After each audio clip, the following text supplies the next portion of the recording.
It is a great day to be an illusionist. Hey guys, Dozer here bringing you a new video today to talk about the Everfest spoiler Miraging Metamorph for the illusionist class.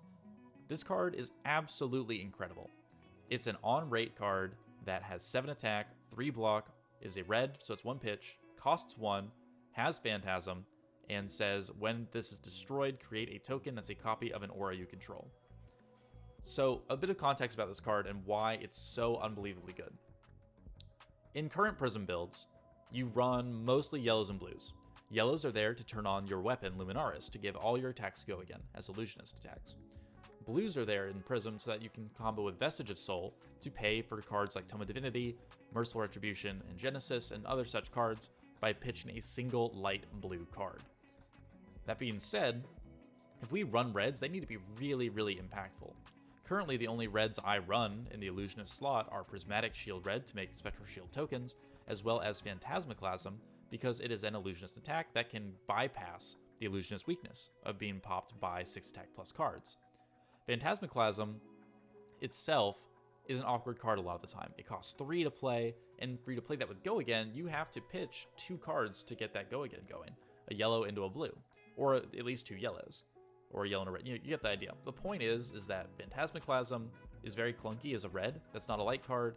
And yeah, it attacks for 9 damage, which is a lot, but most of the time, if you're attacking into a Brute, or a Guardian, or even a Runeblade, where they have access to Amplify the Arcanite, Command and Conquer, and Ninth Blade, it's going to be really hard for you to get that attack through. And this card, for me, straight up replaces Phantasmaclasm in the tank Prism list that I've talked about on my channel. Main reason for that is that a core play of the Prism tank game plan where you're swinging wide with Spectral Shields as often as possible and trying to protect them and try and set up for big plays is that you'll use Wartune Herald in order to attack with the Wartune Herald by pitching a yellow, floating 1 resource. Your Phantasmal Footsteps will come into play here because no matter what, if your opponent tries to pop your Phantasm, you have 1 floating to pay for your Footsteps and then swing wide with the rest of your shields. If you don't get your Phantasm blocked, then great, you got free damage through, and that feels really great to do. Because if they block with cards that don't pop your Phantasm to stop the damage, then they're going to have an even harder time breaking your shields on the next turn, causing the cycle to start all over again.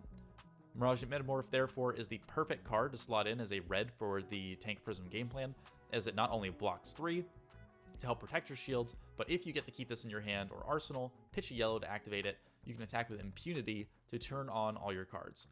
But it's a red, right? So it doesn't really synergize with Luminaris. It doesn't really synergize with your Vestige plays. So why would you run this card over, say, Wartune Red?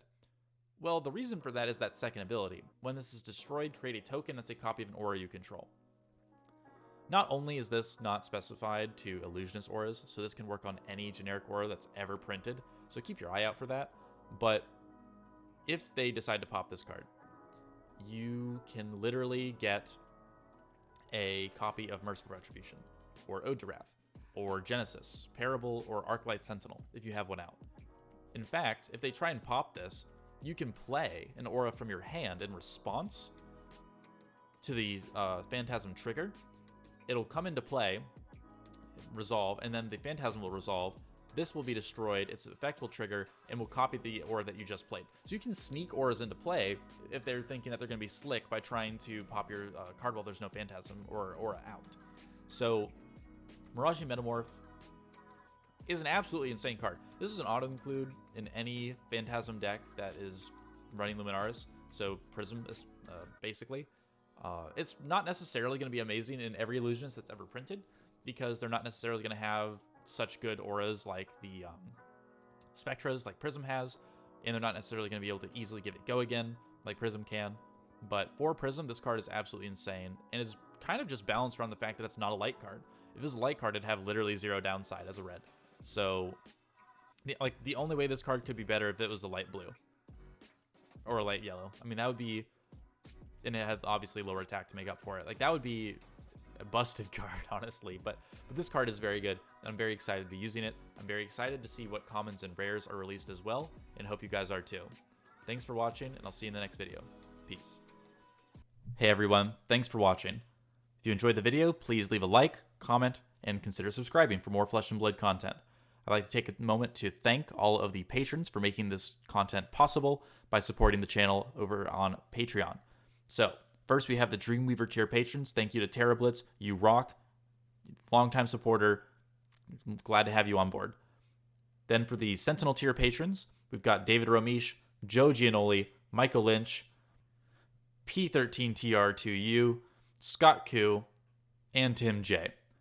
Then for the Herald tier patrons, big shout out to Ike Vickhagen, Francesco Lorenzi, Henrik, Jacob Wilson, and Moonshaker for their continued support. And then for the Spectral Shield patrons, we have Hasiel Diaz, Rachel, and Sarazar. Thank you all for your support, and looking forward to seeing you guys in the next video. Peace.